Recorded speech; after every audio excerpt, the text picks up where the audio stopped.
आपल्या समाजामध्ये श्रीमंत, उद्योगपती, राजकारणी किंवा अधिकारी या बड्या बापाची म्हणजे हे जे आहेत ना, त्या बड्या बापांची जी मुलं असतात ना, तर ती मुलं काहीही करू शकतात. म्हणजे ते कायदा मोडू शकतात, ते कुणालाही मारू शकतात, ते कुणाला काहीही बोलू शकतात, ते कुणाच्याही बहिणीवरती, मुलीवरती अत्याचार करू शकतात आणि हे केलेलं पाप जे आहे ते झाकूनसुद्धा टाकू शकतात. आणि अशा अनेक घटना घडलेल्या की या बड्या बापाच्या लोकांनी, पोरांनी अशा पद्धतीच्या गोष्टी केल्या आणि त्या दाबून टाकल्या. पण ज्या वेळेस या नालायकांच्या विरोधामध्ये समाज रस्त्यावरती उतरतो त्यावेळेस मात्र या लोकांना त्यांची अवकात कळते. आणि आजची घटनासुद्धा अशाच पद्धतीची आहे. याच्यामध्ये बड्या बापाच्या मुलाला वाचवण्यासाठी सगळी यंत्रणा कामाला लागलेली होती. त्यांनी पुरावे नष्ट करण्याचा प्रयत्न चालवलेला होता, आरोपींना वाचवण्याचा प्रयत्न चाललेला होता.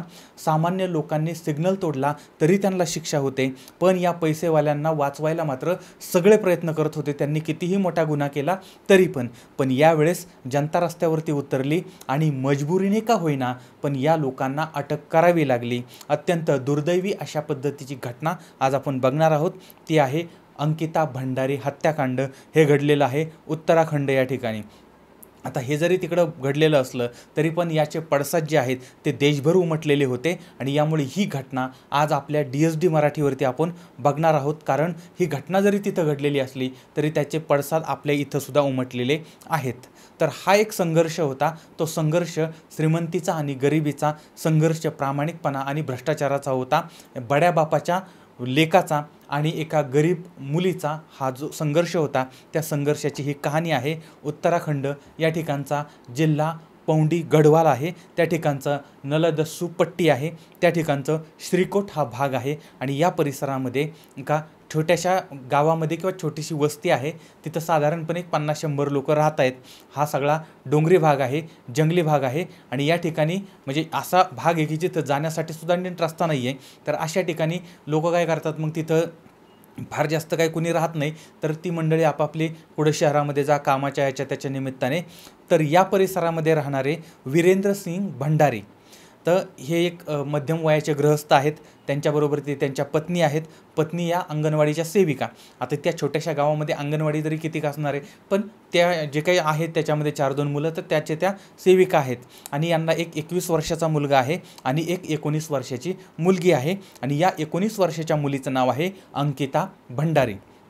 आता ही जी अंकिता आहे ती अत्यंत हुशार आहे. तिनं 12वीचं शिक्षण पूर्ण केलं, त्यानंतर हॉटेल मॅनेजमेंटचा कोर्स केला आणि आता ही नोकरीच्या शोधामध्ये होती. आणि यावेळेस तिला समजलं की ऋषिकेश या ठिकाणचं वनंतारा रिसॉर्ट आहे आणि या ठिकाणी स्वागतिकेची जागा ही रिकामी आहे, ती आपल्याला मिळू शकते. आणि 28 ऑगस्ट 2022 या दिवशीपासून ती कामावरती रुजू झाली. आता या वनंतारा रिसॉर्ट जी आहे त्या रिसॉर्टचा मालक होता पुलकित आर्य आणि त्याचे मॅनेजर आणि त्याचे सहकारी होते अंकित गुप्ता आणि सौरभ भास्कर. आता हे जे 3 लोक आहेत ते नक्की कोण आहेत, याच्यामधला पहिला आहे, मुख्य आहे, तो आहे पुलकित आर्य. हा पुलकित आर्य हा हरिद्वार या ठिकाणचं ज्वालापूर आहे, त्या ठिकाणचं आर्यनगर आहे, त्या ठिकाणचं स्वदेशी भवन आहे, या परिसरामध्ये तो राहत होता.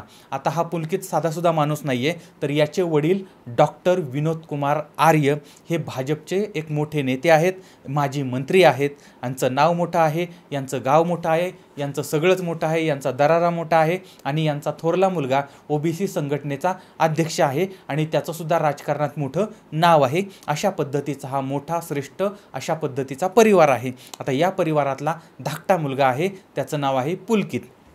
आता हा बड्या बापाचा पैसेवाल्याचा मुलगा आहे, त्यामुळे हा काहीही करू शकतो. सगळी यंत्रणा यांच्या ताब्यामध्ये आहे. हा डॉक्टर आहे, म्हणजे हा पुलकित आर्य जो आहे तो डॉक्टर आहे. आता डॉक्टर कसा झाला, तर त्यानं BAMSची डिग्री घेतलेली आहे आणि यानं डिग्री घेण्याच्या वेळी जी परीक्षा होती त्या परीक्षेला दुसरा कोणाला तरी बसवलेलं होतं. त्यानंतर तोंडी परीक्षा असेल, बाकीचं असेल, प्रॅक्टिकल करायचं असेल, जे काही विषय असतील त्यावेळेस त्यांनी वेगवेगळी माणसं तिथं लावलेली होती आणि त्या पद्धतीनं त्यानं ती डिग्री घेतलेली होती. आता अशा पद्धतीनं हा प्राणी डॉक्टर झालेला होता. अशा पद्धतीचं प्रकरण आहे, ते प्रकरण काय फार पुढं आलेलं नव्हतं, ते आत्ता नंतर समोर आलेलं आहे. म्हणजे इतक्या दिवस हे प्रकरण दाबलेलं होतं कारण हा बड्या बापाचा पोरगा होता. एवढंच नाही, कोरोनाच्या काळामध्ये सगळे घरामध्ये बसलेले होते, सगळीकडे भीतीचं वातावरण होतं. या काळामध्ये कुणी बाहेर पडत नव्हतं आणि कुणी जर बाहेर पडताना दिसलं तर पोलीस त्याला अक्षरशः जनावरासारखं मारायचे.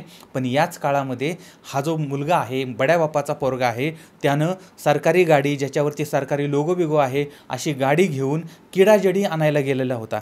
आता किडाजडी हा एक प्रकार आहे, म्हणजे किडा आहे तो, आणि याच्यामुळं लैंगिक शक्ती जी आहे ती वाढते. आणि हा जो किडा आहे तो डोंगरी भागामध्ये सापडतो आणि याची किंमत जी आहे ना, ती किंमत अगदी लाखोंच्या घरामध्ये आहे आणि सोन्यासारखं याची किंमत आहे आणि हे प्रचंड महाग आहे. आता हे घेण्यासाठी तो त्या भागामध्ये गेलेला होता. आता या ठिकाणी स्थानिक लोक जे आहेत त्यांनी हे पाहिलं, अरे हा कोरोनाच्या काळामध्ये इथं आलाय, हा बाबा कोण आलाय, आणि मग त्यामुळे त्या लोकांनी ह्याला अडवलं आणि अडवल्यानंतर पोलिसांना कळवलं आणि त्याच्यानंतर मग याच्यावरती काय कारवाई झाली, प्रश्नचिन्ह. हे आत्ता समोर येतं आहे बरं का, इथून पाठीमागं ते समोर आलेलं नाही. त्याचबरोबर ते हा कॉलेजच्या आवारामध्ये जायचा, त्याची कार उभी करायचा आणि मोठमोठ्यानं गाणी लावायचा आणि याच्या विरोधामध्ये सगळ्यांना त्रास होत होता, पण कुणीही कारवाई केलेली नाही, कारण हा बड्या बापाचा बेटा आहे. आता ह्याला नको नको ती व्यसनं आहेत, नको नको ते नाद आहेत आणि याचं वननतारा हे रिसॉर्ट आहे. आता ह्याचं नाव वननतारा आहे, वनतारा, असं वेगवेगळी नावं प्रत्येक माध्यमातून समोर येतात. तर अशा पद्धतीचं ते रिसॉर्ट यानं सुरू केलेलं आहे आणि या ठिकाणी मग काय दारू पार्टी चालते, वेश्या व्यवसाय चालतो आणि मोठमोठी लोकं जी येतात त्या लोकांची लैंगिक सेवा या ठिकाणी केली जाते. शिवाय सगळ्याच पार्ट्या या ठिकाणी चालतात, दारूपासून पारूपर्यंत सगळ्या सोयी या ठिकाणी केलेल्या आहेत. अशा पद्धतीचा आहे बड्या बापाचा पोरगा पुलकित आर्य. आता याच्याबरोबर ते याचे 2 पंटर असायचे. त्यांचं म्हणजे आता ह्या पंटरमध्ये एक आहे वनंतारा रिसॉर्टचा मॅनेजर, तो आहे सौरभ भास्कर. आता हा सौरभ भास्कर जो आहे तो सूरजनगर या भागामध्ये राहतो आहे आणि रुडकीच्या कॉलेजमध्ये यानं बीटेक केलेलं आहे. याचे वडील त्यांचे ना बॅगेचं दुकान आहे आणि ते दुकान चालवतात आणि त्या वडिलांच्या दुकानावरती यांचं घर चाललेलं असतं. हा एकुलता एक मुलगा आहे आणि हा अगोदर एका मोठ्या कंपनीत कामाला होता. नंतर हा पुलकित आर्य याच्या नादाला लागला, पुढाऱ्याचा पोरगा, पैशावाल्याचा पोरगा, त्याच्या नादाला लागला, त्याच्याबरोबर फिरायला लागला, मौज मजा करायला लागला, दारू पैसे बिसे सगळ्या गोष्टी याला मिळायला लागल्या आणि मग यानं स्वतःची चांगली नोकरी सोडली आणि पुलकित बरोबर ती वनंतारा रिसॉर्ट आहे त्याच्यामध्ये हा काम बघायला लागला.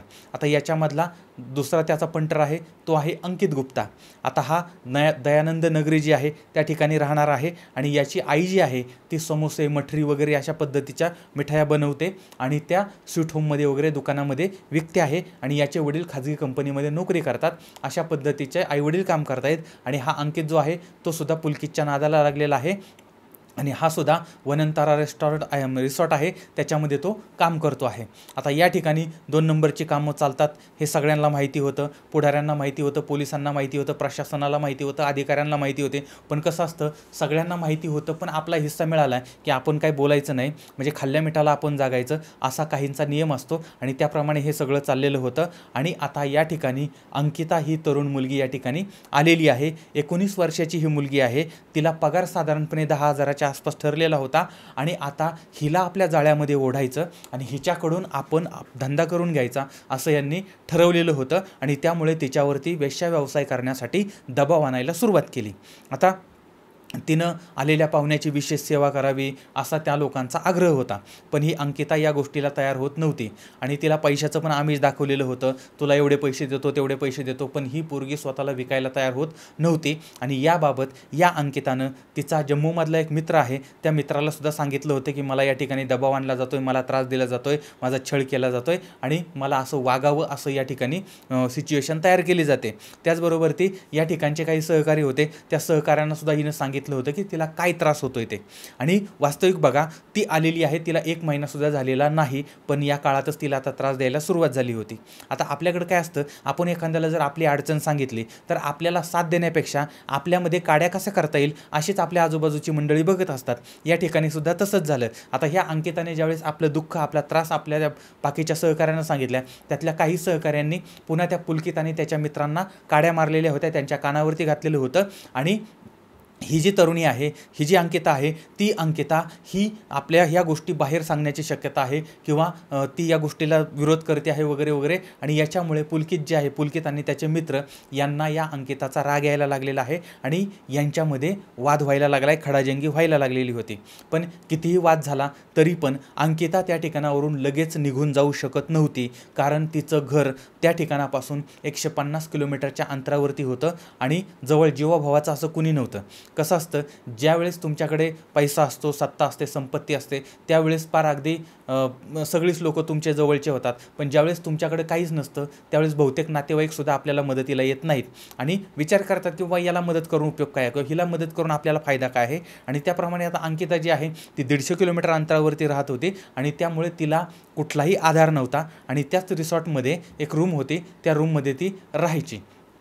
पण हे हॉटेल सोडायचं अशा पद्धतीनं तिनं ठरवलं होतं आणि या ठिकाणी एक महिनासुद्धा झालेला नव्हता, एक पगारसुद्धा घेतलेला नव्हता आणि 17 सप्टेंबर 2022च्या रात्री साधारण 8च्या सुमारास पुलकित, सौरभ आणि अंकित या तिघांनी या अंकिताला बरोबरती घेतलं आणि चिला जो भाग आहे त्या भागामध्ये गेले. या ठिकाणी त्यांनी काय फास्ट फूड चाकणा वगैरे घेतला, दारू वगैरे घेतली आणि पुढे गेले, एका कालव्याच्या जवळ थांबले. आता या ठिकाणी अंकिता आणि पुलकित यांच्यामध्ये खडाजंगी सुरू झाली, वाद सुरू झाला, अंकितावरती दबाव आणायला सुरुवात झाली आणि यावेळेस तिनं पुलकितचा फोन जो आहे, या रागाच्या भरात, भांडणाच्या भरात पुलकितचा फोन जो आहे तो पाण्यामध्ये टाकून दिला आणि त्याच्यामुळे हा जो वाद आहे तो वाद अजूनच चिघळला आणि त्या अंकिताला प्रचंड मारहाण झाली आणि नंतर तिला पाण्यामध्ये फेकून देण्यात आलं. आता ज्यावेळी ती पाण्यामध्ये बुडत होती त्यावेळी 2 वेळा ती वर आली, तिनं स्वतःला वाचवण्याचा प्रयत्न केला, वाचवा वाचवा म्हणून ओरडली, पण आजूबाजूला कोणी नव्हतं आणि त्यामुळे या तिघांनी तिला नाही वाचवलं आणि त्या मंडळींनी तिथून पळ काढला आणि हे रिसॉर्टवरती आले आणि या ठिकाणी सांगितलं की अंकिता काय आमच्याबरोबर ती आलेली नव्हती, ती इथंच आहे. आणि नंतर मग ही मंडळी तिच्या रूममध्ये गेली तर तिच्या रूममध्ये ती काही नव्हती आणि त्यामुळे मग या तिघांनी पोलिसांमध्ये तक्रार दाखल केली की वास्तविक ही यांच्याबरोबर ती गेलेली आहे हे सगळ्यांना माहीत होतं, पण तरी पोलिसांमध्ये तक्रार दाखल करण्यात आली की आता अंकिता गायब झालेली आहे. सगळ्यांना माहिती होतं तरीसुद्धा आता पोलीस या ठिकाणी आलेत, तपास सुरू झालेला आहे आणि इकडं तिच्या घरी वडिलांना वगैरे समजलं की आपली मुलगी गायब झालेली आहे. आता घरी आक्रोश सुरू झालेला आहे, मुलगी कुठं गायब झाली, आता तिनं म्हणजे कुठं गेली, काय गेली, काहीच कोणाला काय माहीत नव्हतं आणि तपासाच्या नावानं या ठिकाणी पूर्णपणे संथपणे काम चाललेलं होतं. काहीही कोणाचं लक्ष या ठिकाणी नव्हतं. 4-5 दिवसापासून ही मुलगी गायब होती, पण तपास मात्र फक्त कायद्यावरती होता. शोधण्याचा प्रयत्नसुद्धा झाला नाही, कारण बड्या बापाच्या लेकाला वाचवण्याचं काम आणि पुरावे नष्ट करण्याचं, पुरावे कमी करण्याचं काम ही सगळी यंत्रणा करत होती. आणि या सगळ्यामध्ये त्या अंकिताचा गरीब वडील जो आहे, बाप जो आहे, तो मात्र आपली मुलगी कुठं आहे याच्यासाठी रडत होता. आता हे सगळं चाललेलं होतं. आता या सगळ्यामध्ये ही जी बातमी आहे ती बातमी बाहेर आली, लीक झाली, मीडियाला समजली, लोकांना कळली आणि त्यानंतर लोक रस्त्यावरती उतरली आणि मग सगळ्या प्रशासनाला जाग आली आणि या गरीब मुलीसाठी सगळा समाज ज्यावेळेस खाली उतरलेला आहे, आंदोलन सुरुवात झालेली आहे आणि त्यावेळेस वातावरण तंग झालं, यंत्रणा खडबडून जागी झालेली आहे आणि हे जे 3 संशयित आहे ते त्यानंतर पकडले गेले, नंतर त्यांचा जबाब घेतला गेला आणि मग त्यांच्या सांगण्यावरून ते जे प्रेत आहे ते प्रेतसुद्धा सापडलेलं होतं. आणि आता कुठं या सगळ्या गोष्टीनं वेग पकडलेला होता, पण तरीही पुरावं नष्ट करण्याचं काम मात्र यांच्याकडून चाललेलं होतं. हे जे रिसॉर्ट आहे हे रिसॉर्ट पाडण्यासाठी बुलडोजर आला होता. वास्तविक पाहता तो जो भाग आहे तो सील करायला सांगितला होता, पण या मंडळींनी ते रिसॉर्ट पाडण्याचा प्रयत्न केला. अंकिताची रूम जी आहे ती रूम पार उघडी पाडली आणि त्याच्यामध्ये जे होते नव्हते पुरावे ते सुद्धा नष्ट करण्याचा या ठिकाणी प्रयत्न केला. एवढंच नाही तर आग लावण्याचा सुद्धा प्रयत्न या ठिकाणी झालेला होता आणि काही स्थानिक नेते मंडळी आरोपीला वाचवण्यासाठी धावपळ करत होते, पळापळ करत होते. त्या ठिकाणचे कुणी आमदार वगैरे पण मंडळी त्या ठिकाणी आरोपीला वाचवण्याचा प्रयत्न करत होते आणि नंतर त्या आमदाराची गाडीसुद्धा लोकांनी फोडलेली आहे. एवढंच नाही, हे जे 3 संशयित आहेत त्या संशयितांना सुद्धा लोकांनी मारहाण केली, त्यांना उघडं नागडं करून मारलेलं होतं.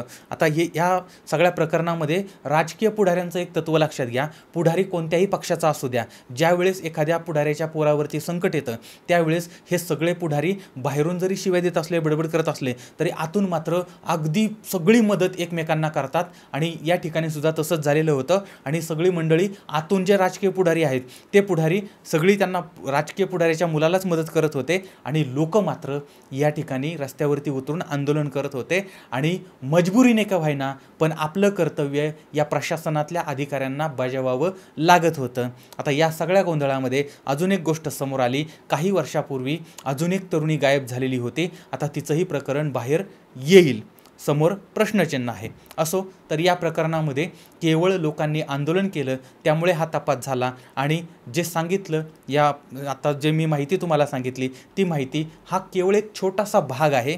या प्रकरणामध्ये अनेक आगळ्या वेगळ्या घटना समोर येण्याची शक्यता आहे आणि ह्या बड्या बापाच्या सुपुत्राचे पराक्रमसुद्धा समोर येण्याची शक्यता आहे. आणि जर जनता रस्त्यावरती उतरली आणि या बड्या बापाच्या धेंड्यांच्या विरोधामध्ये जर आंदोलन केलं तर लक्षात घ्या की गोरगरिबांना अवश्य न्याय मिळेल आणि याची आपण दक्षता म्हणजे हे लक्षात घेतलं पाहिजे.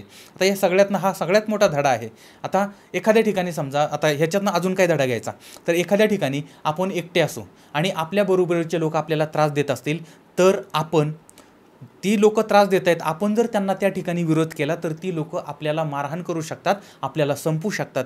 त्यामुळे त्या ठिकाणी ते जरी त्रास देत असले तरी पण स्वतःचा जीव वाचेल असं बघायचं आणि त्यांना सपोर्ट करता येईल का थोडक्यामध्ये बघायचं आणि आपण सुरक्षित ठिकाणी जाण्याचा प्रयत्न करायचा. आणि ज्यावेळेस आपण सुरक्षित अशा ठिकाणी जायचं आणि नंतर जो काही संघर्ष असेल तो संघर्ष करायचा. पण आपण एकटे आहोत, समोरचे काही आपल्यापेक्षा जास्त लोक आहेत आणि त्यांना जर आता संघर्ष केला तर ते काहीही करू शकतात. त्यामुळे ही सावधगिरी आपण प्रत्येक वेळी बाळगायची आहे. दुसरी गोष्ट, हे जे पुढाऱ्याची काही पुढाऱ्यांची मुलं जी असतात वाया गेलेली तर ती लफडी करतील, व्यसनं करतील किंवा ते काही करतील, पण त्या सगळ्यांना सोडवण्यासाठी अख्खी यंत्रणा कामाला लागते. पण याच्यामध्ये लटकतं कोण?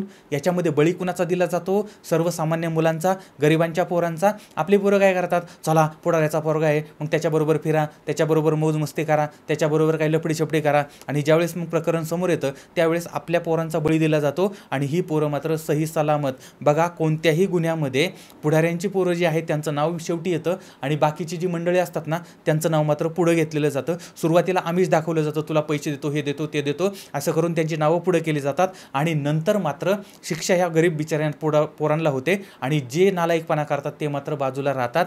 आणि म्हणून लक्षात ठेवा, ही मंडळी ह्यांची यंत्रणा, हे सगळं पैसा असतो, सगळं सत्ता संपत्ती असते, ही लोक काही विकत घेऊ शकतात, काही करू शकतात. आपण आपला बळी जाऊ नये याची दक्षता घ्या, कामाशी काम ठेवा, उगच त्यांच्या नादी लागू नका.